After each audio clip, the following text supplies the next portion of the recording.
Hey there, Mr. Reddit here. Welcome back to another episode of r/Entitled Parent Stories. Our first story we'll be reading today. Insane religious aunt berates my cousin over her fiancé and is shocked when her son sides against her. After that, crazy entitled parents called the cops on me because I refused to give them my car. And after that, go ahead and do a chargeback, but you won't be getting a refund. Okay, I will. Now for every thumbs up this video gets, one Karen will confess her sins. So please smash that like button. And if you're new, subscribe and turn on notifications for new stories from Reddit every single day. Insane religious aunt berates my cousin over her fiancé and is shocked when her son sides against her. Cast. We've got my innocent cousin, we've got me, we've got my cool cousin, we've got poor boyfriend, and entitled aunt. It was a nice winter evening. Entitled aunt had just come back from Dubai. I was spending the weekend with innocent cousin, and my entire family has greeted her with an open heart, but my wounds with her are still fresh. Innocent cousin was also entitled aunt's niece, and cool cousin was her son. But innocent cousin saw her as a mother figure because her mother was always at work. Later during the night, innocent cousin decided to introduce her boyfriend to entitled aunt, but problems began to develop when they started talking about marriage. Entitled aunt. Oh, sweetie, you are such a lovely person. Where are you getting married? Poor boyfriend. Oh, we are getting married at a church. Excuse me? Innocent cousin. Please, entitled aunt, we all know what happened with you and OP, and we don't want that to happen again. For some reason, entitled aunt started yelling again. If you don't want that to happen again, don't marry this jerk in a church. Poor boyfriend. Ma'am, please, I really love her. If you really love her, you would leave her alone after I just warned you. Cool cousin. Mom, that's enough. Me. Yeah, we don't want to repeat what happened between me and you. If he wants to marry her in a church, so be it. I'm not going to listen to the talk of a pagan worshiper. You already cost me my relationship with your mother, you little crap. You're not going to do the same thing now. Cool cousin was getting mad, and he started yelling. Enough, Mom. Stop hating other people for what they believe in. You have already ruined many relationships with many of our friends and family. Why can't you keep your mind open and accept the fact that people who are different also exist? At this point, the tension in the room can be cut with a knife. Innocent cousin. Please, cool cousin, that's enough. Cool cousin. No, that isn't enough. She already harmed OP, and she will be willing to do the same thing to you if you marry him. Then entitled aunt had the guts to smack cool cousin across the mouth for speaking the truth. You little jerk. I raised you for 18 years, and now you are supporting these people? Me. That's enough, entitled aunt. Don't you realize that the more you try to push your own agenda on others, the more you will be hated? Even your own son can't stand your actions. The son which you raised. It's about time someone called you out on your stupid actions. Poor boyfriend and innocent cousin are getting married whether you like it or not. Poor boyfriend, quietly. Thanks, man. Entitled aunt and cool cousin have finally calmed down. Cool cousin. Mom, just please for once open your mind. Please don't always be opposed to the actions of other people. Please, Mom, I implore you to work with us this time. Entitled aunt. Sorry, cool cousin, I simply can't. And if you want to stay with OP, poor boyfriend, and innocent cousin, just know that I will never consider you to be my son. After entitled aunt said that, she cut off contact with her son, who was in college. This still remains a very touchy subject, and most of my family don't want to talk about it. 2 months after the incident, poor boyfriend and innocent cousin got married in a church. Me and cool cousin remained close with them, and we occasionally hang out sometimes. Entitled aunt went to Dubai to live there with her husband. The rest of our families accepted the marriage without any problems. Menu changed? I won't be back. I used to work in a dine-in movie theater. Like, waiters come to your seat and take your order and bring you food, menus, and full meal sort of thing. We had a full bar out front in the lobby instead of a concession stand. We still had popcorn and candy though. Mind you, while the food is decent, it's just standard chain fare, and most of it comes frozen. I've done every job in that building except for cooking and managing. At the point of time in this story, I was a bartender. Our menu had been mostly the same for the first 6 or so years on this particular chain being open. Typical menu, burgers and pizza, chicken tenders and salad sort of thing. Suddenly, corporate stupidly decided to completely change it. We had new desserts and completely tossed out our old ones, new names for all our burgers, got rid of our homemade pizza dough and a lot of pizza favorites, etc. But the biggest change was that they eradicated the chicken tenders and the kids' menu completely. Now, kids had to order adult-sized entrees, which we aren't exactly a kid-friendly theater anyways. Anyone under 18 has to be with a parent more or less at all times, and babies under 3 are just flat out not allowed in the building because we are, legally speaking, a bar. And the tendies were replaced with boneless wing bites. You get 8 to 12 of these measly little balls of breaded chicken that are tossed in sauce with fries or a salad. Naturally, some customers were frustrated, but hey, corporate decision, I can't change it. Anyway, as a bartender during the week, I was in charge of selling tickets and handing out menus. During the weekdays, we rarely had a ticket seller on duty out front, so people are supposed to just walk in and purchase from me. A woman, who we will call Karen, and her 15 or so year old son, who we'll call Billy, come in. I know I've seen them in before. So they purchase tickets, and Karen asks for a menu. I assented and launched into the little spiel management told me to give as I handed out the new menus. Me. No problem. Just to let you know, our menu has changed as of a few days ago. There are some awesome new items, but unfortunately some of our old items have been replaced. Karen. Oh, well, that's okay. As long as I can still get chicken tenders. My son and I love them.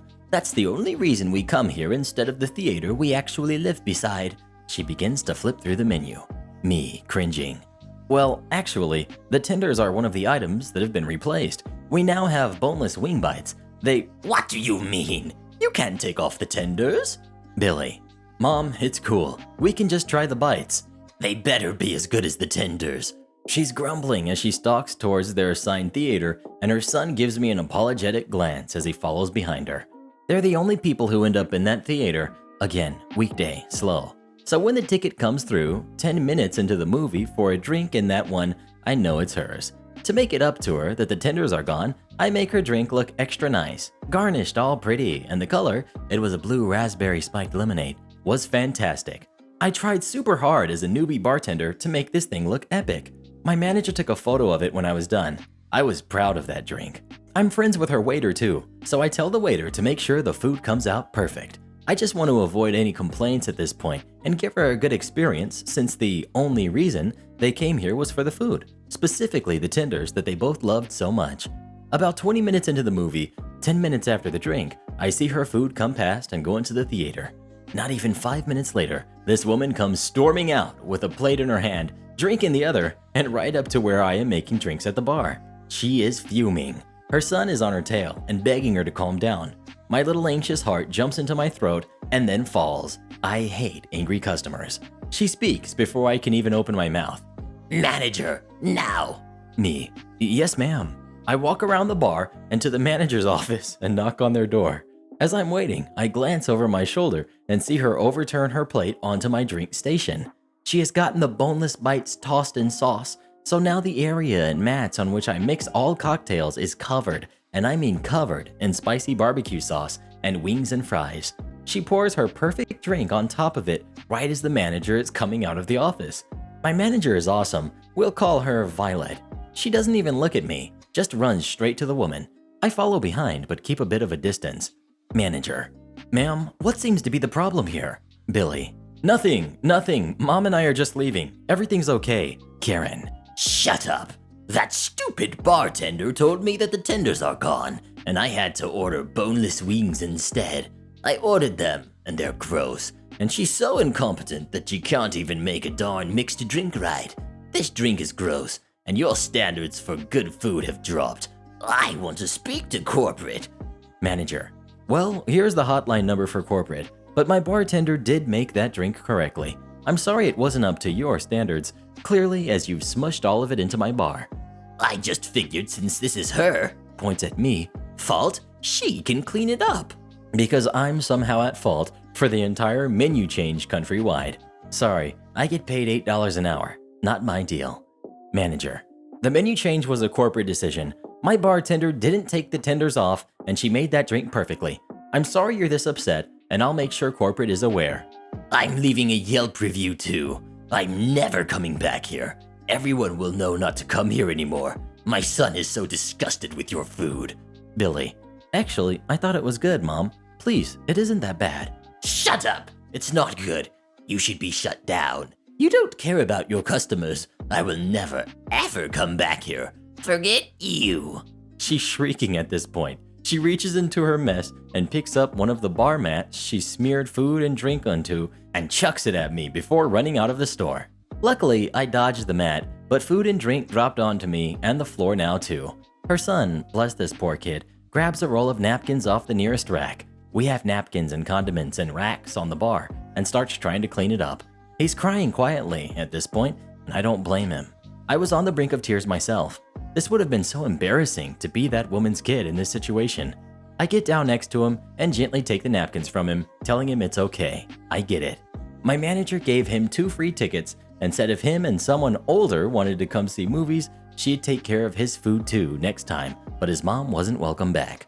We escorted him to the door where his mom had pulled up in her car and was slamming on the horn to get him to hurry up. They left. I cleaned it up and spent the rest of the day smelling like chicken and spiked lemonade, sticky and crumpy. Karen has tried to come back a few times, shockingly. Billy still shows up with his dad and older brother and is always the absolute sweetest kid to me and the waitstaff. But the woman has shown up alone and I always alert manager when she appears and she's always told to leave. Shockingly, she never throws a fit, just walks out. We never heard from corporate about her either. We still don't have chicken tenders. Crazy entitled parents called the cops on me because I refused to give them my car. Okay, a little bit of background. Where I live, there is a car show held in memory of someone in our town who passed of brain cancer, and all proceeds go to cancer research. The show is held at a raceway nearby where everyone is welcoming and kids get in free while the parents have to pay $2 to get in, while the people entering the car show or are going to go around the track pay a premium. Now the story. I had entered my car into the car show and paid extra for it to go around the track during the time event. The car show part was a few hours before the warm-up before time trials, where everyone entering could do up to 3 practice laps to get used to the course. Now this is where the kid came in. Before the practice laps start, entitled kid said he liked my car, 1977 Leyland Mini, and started asking me about it and how I got it. All was normal. My family who was with me said I should let him sit in it, and I agreed, but thought I could take it a step further and let him sit in the passenger seat during one of my warm-up laps. I said to him I would let him go around the track with me on account I have his parents' permission. When he heard that, his face lit up and he went to go get his parents. I thought all was normal until this happened. I was waiting around for the kid and his parents to show up.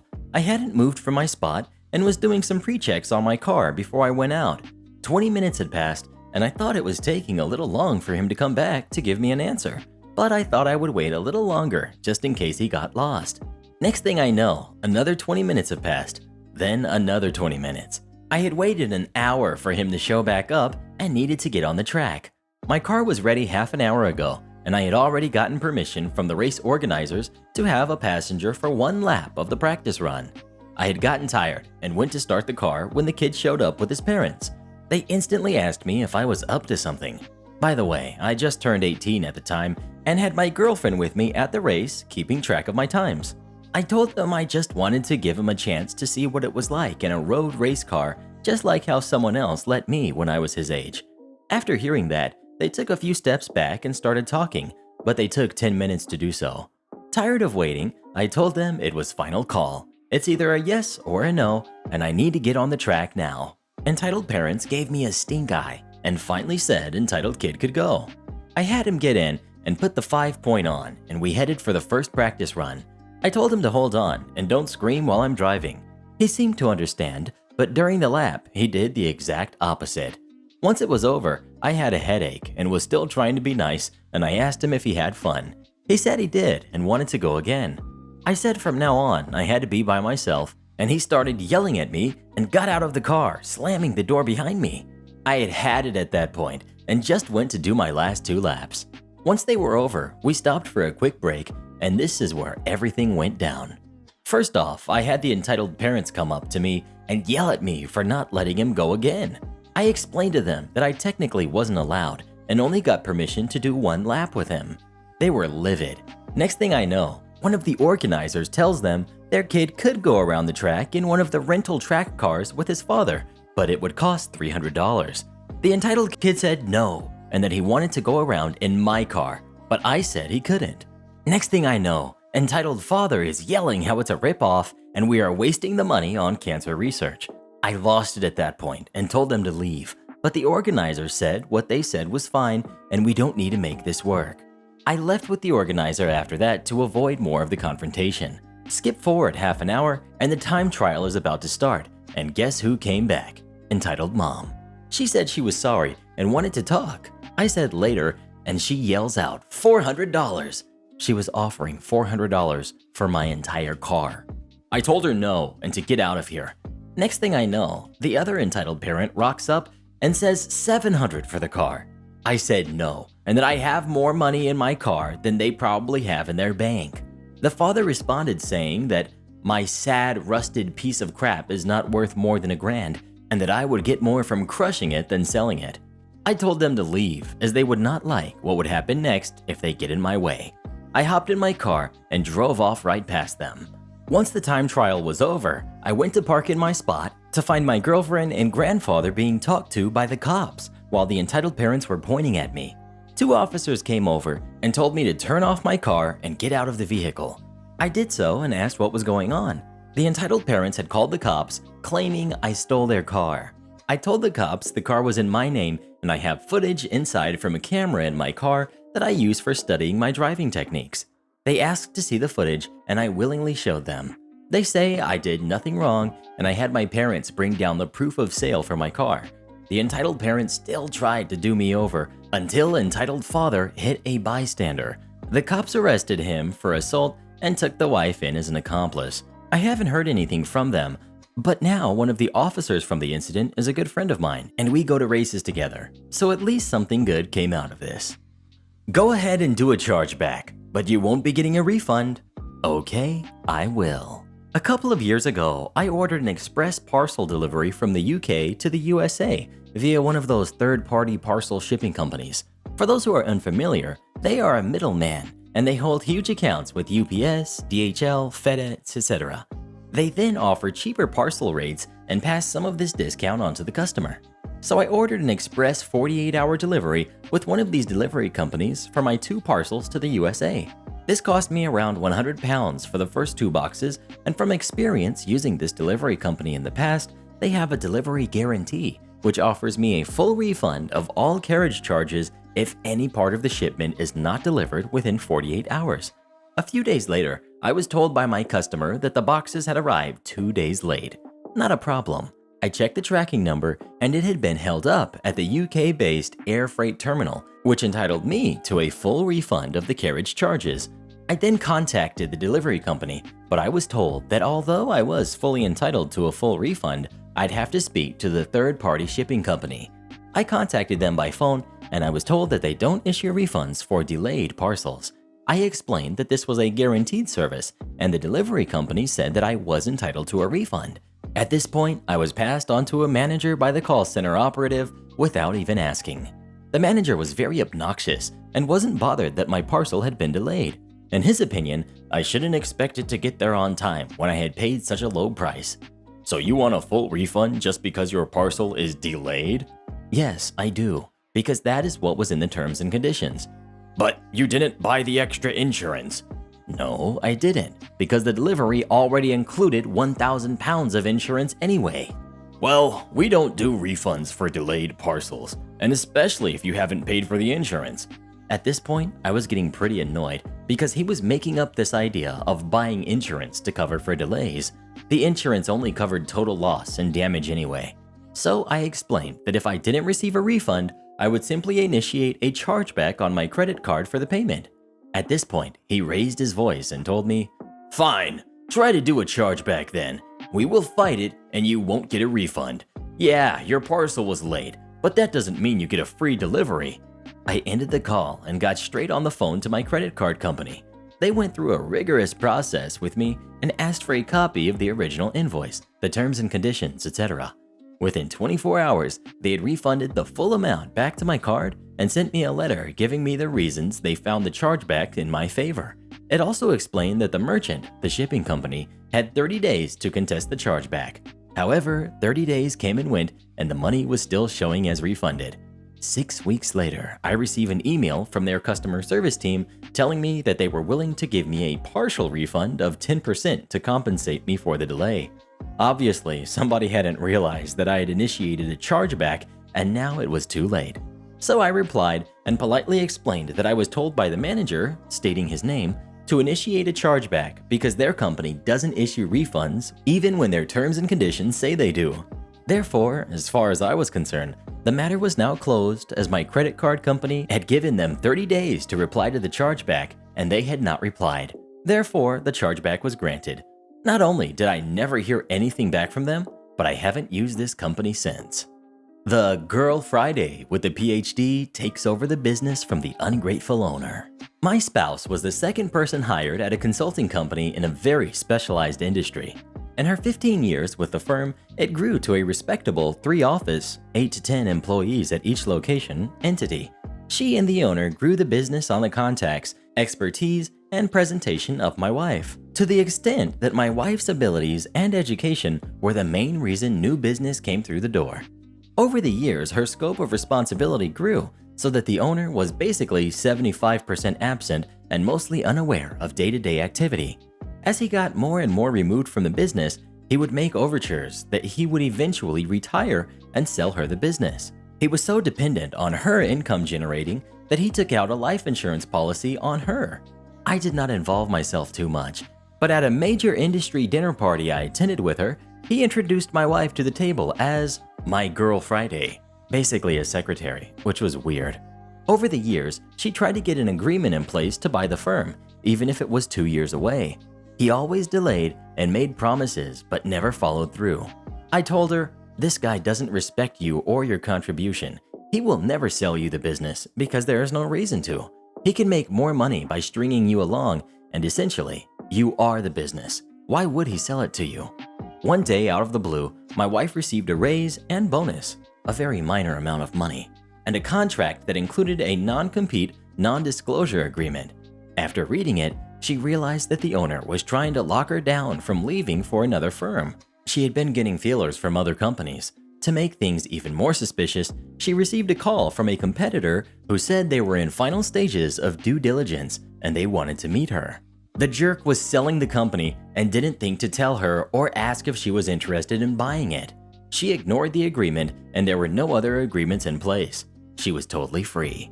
My wife is extremely loyal. She has missed so many special days working for this guy, stuck around when they were wobbly, even skipped paychecks when there were tough financial times. She was furious, the absolute maddest I've ever seen her. We discussed starting her own firm, and I asked, how much business is contractually obligated to stay there if you leave? It turned out that most agreements were either handshakes or 30-day at will. I also asked how many would leave with you. She said about 75%, including her biggest source of revenue, who didn't even know the owner. In a very short time, my wife took a 3-week vacation. She had months of unused time, during which time she rented an office in the same building and made all the arrangements to set up a new shop. She agreed to leave any and all company property behind and do her best to give the old company no obvious ammo for litigation. She called her clients and said, "I'm leaving. If you want to look into relocating your account with my new company, you'll need to quit the old one before we can discuss it." Most understood the implication. While she was on vacation, she received a panic call from her boss. "We lost XYZ company. Do you know anything about it?" She said, "I'm sorry, but I just sent you an email. I've resigned. All my keys and company stuff is on my desk. Bye-bye." The new firm took basically 90% of the business and seamlessly transitioned into the same company as it was before, but with a new owner. Even most of the office staff would come aboard. Within a year, her old company closed down except for the small office her old boss ran. She sees him once in a while, and he just scowls at her. Entitled man calls the cops on me for parking my truck properly. So this happened like a year ago. I'm doing truck driving in a moving company in the big cities, and due to that, I have to park in some crappy places due to customers living in crowded areas. I had a gig where I had to drive like 150 kilometers to another city to do moving services with a team for a company. So once we got there, we saw that there was construction work going on right next door, which resulted in part of the sidewalk being taken up. Also, because it had only one right lane, for safety reasons I had to park my truck partly on the sidewalk so that cars wouldn't run into each other. I had made sure that there was enough room for people to go through without having to get too close to the road. By the way, this is completely legal in my country. So it took about 30 minutes, and there he was. This was around 2-hour packing job. This middle-aged guy on a bike ready to conquer the world, entitled Biker. First he came next to my truck and started taking pictures. I don't mind because this kind of behavior is nothing new to me. Entitled Biker. Hey, you have to move your truck. Me. No man, I'm in the middle of the work and there was absolutely enough room that you could get through. Entitled Biker. What if there comes someone with kids in a carriage? Cue a woman walking through with a kid carriage looking confused because we both looked at her. I give Entitled Biker a smile. Never stopped working, by the way. You know that parking like this is illegal, right? Me. No, it isn't. You can look it up if you want. Move your truck. This is illegal. My coworkers come from the inside to bring more stuff to pack. Coworker 1. What's going on? Me. Some jerk is trying to make me move my truck, so nothing unusual. Just don't worry about it. Coworker 2. Don't you have anything better to do than harass people who are just trying to do their job? Entitled Biker. Move this truck, or I'm going to call the police. We all just smile and leave him to his BS and keep working because we know that he can't do anything. The guy then proceeds to make a few phone calls, I assume to our company and the police, and keeps spewing his BS. We just ignore it because we have a lot of places to go and know we'll be doing at least 2 hours of overtime without him bothering us. Another 15 minutes go by. Entitled Biker. Move your truck, or I'll call the police. Me, now smiling. Who did you just call now then? Entitled Biker goes silent for a minute and keeps on spewing about my illegal parking. Then I saw a police car drive behind his back. They looked at the situation, slowed down, smiled, and kept on driving. It was the middle of the day, so by now there were a lot of trucks all over the place taking up sidewalks in my area. Post trucks, vehicles bringing food to stores, etc. So I tell him, dude, can't you just go harass the other truck drivers? Look around you, man. I'm not the only one parked like this. But either way, thanks for the laughs. I really enjoyed this. Entitled Biker is fuming at this point, so me and my coworkers give up and just tell him to buzz off. He finally decides to leave, but it isn't over yet. Entitled Biker decided to go and post about this incident to Facebook to all his 100 friends, and my coworker spotted the post. He basically was rambling how I was a jerk for parking there and we were disrespectful, and they just thanked me for the laughs they got out of me. At first I didn't pay any mind, but then he had also ranted about how he was almost fined for calling the emergency number on us, and they warned Entitled Biker that if he called again, he would be fined for disrupting the emergency line or something. But yeah, happy ending. It was a long day, but we got a lot of good laughs about it, and the construction workers also laughed. What the heck was that all about? And we even told our boss about it, who also laughed how some people can be so stupid. No problem, I'll print that video for you, and while I'm at it, I might have you fired as well. Context. This happened a few years ago. I was 18 and working as a receptionist for a community nursing center. As the youngest in the team by a long shot, the average age of employees being around 55 to 60, I was usually the one responsible for the computer stuff. Mostly just simple things, nothing a quick Google couldn't solve. The other staff members were wonderful, and I learned a lot from working with them. Except for the assistant manager, Karen. This woman was the bane of my existence. She was over 75, recently came out of a 15-year retirement as a receptionist, and was armed with a certificate in business management from a 4-hour online class. She refused to learn basic computer skills such as Word or email, stating that she didn't need to learn them again when she had others to do it for her, namely me. In a 5-hour shift, I would spend 3 hours just fielding her tasks. Needless to say, this came along with all the fun personality traits that make a manager from heck. At the start of my shift, I receive an email from Karen asking me to print the attached files. One was a PDF and the other was an MP4. So assuming she meant just the PDF, I take the printed copy to her. This is roughly how the exchange went. Karen. Why do you only have one file? I sent 2. Me. You want me to print an MP4? Isn't that what I asked? A monkey could do your job and probably better at it. Here, I'm pretty sure she laughed at her own joke. Me, desperate. Look, I don't think you understand. Don't try and teach me. Don't forget, I did your job for 20 years, and now I could have you fired. Already over it and ready for some malicious compliance. Me. Okay, well, I've never printed this type of file before, so it might take a while. Karen interrupts. I don't care how long it takes. I'm your boss, and I've told you to do this. Once it's done, you can move on to the other jobs. I'm grinning ear to ear at this point. I get back to my desk and send her an email summarizing our conversation and explicitly clarifying she wanted me to print an MP4, to which I got a snarky reply. Perfect. I spent the next 4 to 5 hours pausing the video every 2 to 3 frames, screenshotting it, pasting it to a Word document, and printing. The administrative tasks piled up, not that Karen noticed, because she mostly spent her time reading magazines or talking on the phone. I felt bad as this placed an extra load on the other receptionists. However, since Karen was universally hated, they gave me their blessing. Once complete, I took about 100 pages, carefully held with clips to her desk, and sweetly told her that I'd printed the file. She looked smug until she saw what was in front of her. Page after page of almost the same picture as the man moves through the video. Some slightly blurry, all in full color. She was furious, to say the least. But I was 1 hour overtime on my shift, and Karen knew that would already cause her some issues, so she let me leave. Though I knew it wasn't over yet. As expected, I get called into HR for a meeting the following week, where they accused me of wasting company time and not complying with management. I explained the situation in detail and showed them the email, including her awful reply. I also showed them a few more emails and texts where Karen used some particularly descriptive words to insult our staff members, including the very HR rep taking my interview.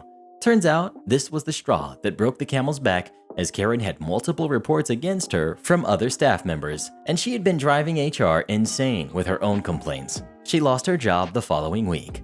The best part is that this happened on a Sunday, where I got double pay. I took some of that sweet overtime cash and brought in cupcakes to work once Karen was gone. I said it was an end-of-week treat, but we all knew what we were celebrating. The HR rep seemed to particularly enjoy hers. And shout out to our regenerals of the day: CPU TNT, the Charizard Flame, Fixing Ostrich, Mara, Chocolate Chips, and Calder. Become tomorrow's regenerals by leaving as many reads as you can in the comments below, and please listen to my playlist every night when you go to sleep.